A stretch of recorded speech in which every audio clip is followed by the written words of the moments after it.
Welcome back behind the stick, everybody. I'm Payne, the Digital Bartender, and today we're going to make one of my favorite cocktails and arguably one of the oldest cocktails. It's the predecessor to the martini.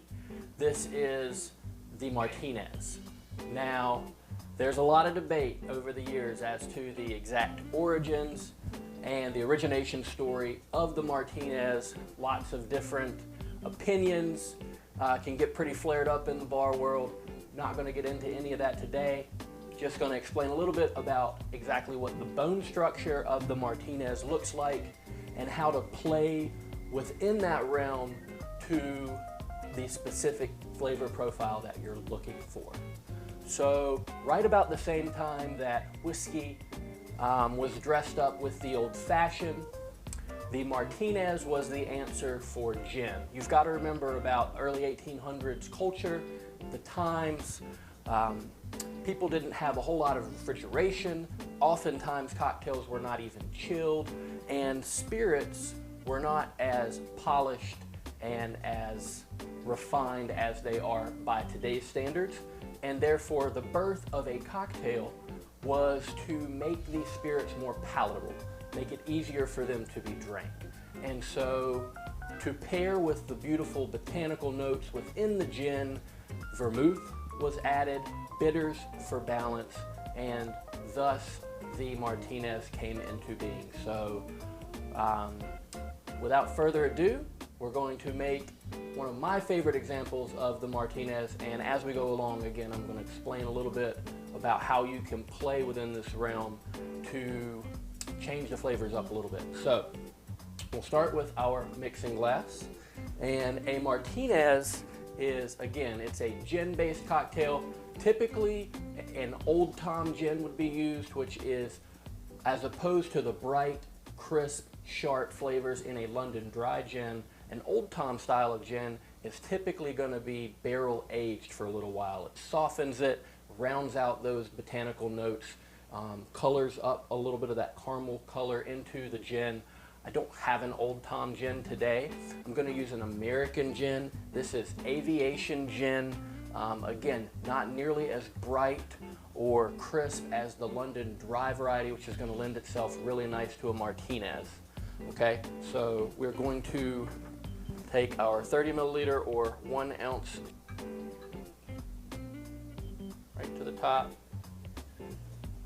Okay, and then the vermouth that's added is a lot of where the debate comes from. So I have two different Dolin products. I have the dry or blanc vermouth, and then I have the sweet or the Rouge vermouth. Now, this is where you have a little bit of leeway. Depending on how dry or sweet you prefer your cocktail to be, you can either go 100% dry vermouth all the way up to 100% sweet vermouth, or any combination of the two is going to make it a little more sweet or a little more dry. My personal preference, I like a little sweeter style.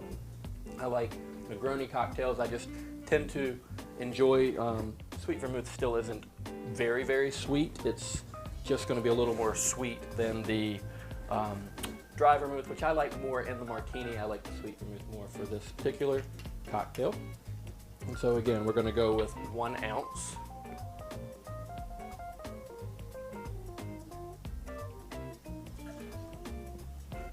Okay. And then we're going to add a bar spoon of Luxardo. This is a maraschino liqueur. This is actually the original maraschino liqueur that was used back in the 1800s, and just a bar spoon of that. Maybe a touch more. I like my maraschino. And what this is going to do for the cocktail is it adds a little bit of fruit notes, that little cherry punch, but again, maraschino is a super dry liqueur, so it's not going to overly sweeten up the cocktail. It's just going to add some acidity and some of those nice bright fruity notes to the cocktail. And then I like an orange bitters. You could use a more herbaceous like an Angostura or a Peychaud, but I really like the flavor profile that the orange bitters add to this cocktail, so 2 dashes. Okay. Then we are going to fill our shaker tin with ice. Nice large pieces of ice down in there. This one here. All right, and then we are going to stir our cocktail. And you want to stir for about, I don't know, 20 to 30 seconds. The idea here is we're controlling the dilution while chilling the cocktail down. The larger pieces of ice don't dilute the cocktail as fast as if you had more surface area in a lot of small cubes. And by keeping our other hand on the mixing glass, we can feel just how cold the cocktail is getting and kind of temper that exactly where we want it, and I think we're there now. So, all right. We're gonna take our rocks glass and add to that one beautiful large sphere of ice. And then we will add our Hawthorne strainer and pour that right down on top.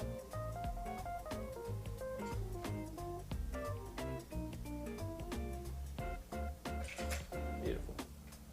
Now, I like to garnish this. I've already taken a nice swath of an orange peel, pairs nice with the bitters and brings out some of those tones that are in the vermouth as well. You just want to kind of grasp both sides and give it a little spritz. Releases the oils down over the cocktail, right around the rim. One last little twist. And here we go. All right. This is my favorite version of one of the most iconic cocktails out there. Predecessor to the martini. This is the Martinez. All right. Cheers, everybody.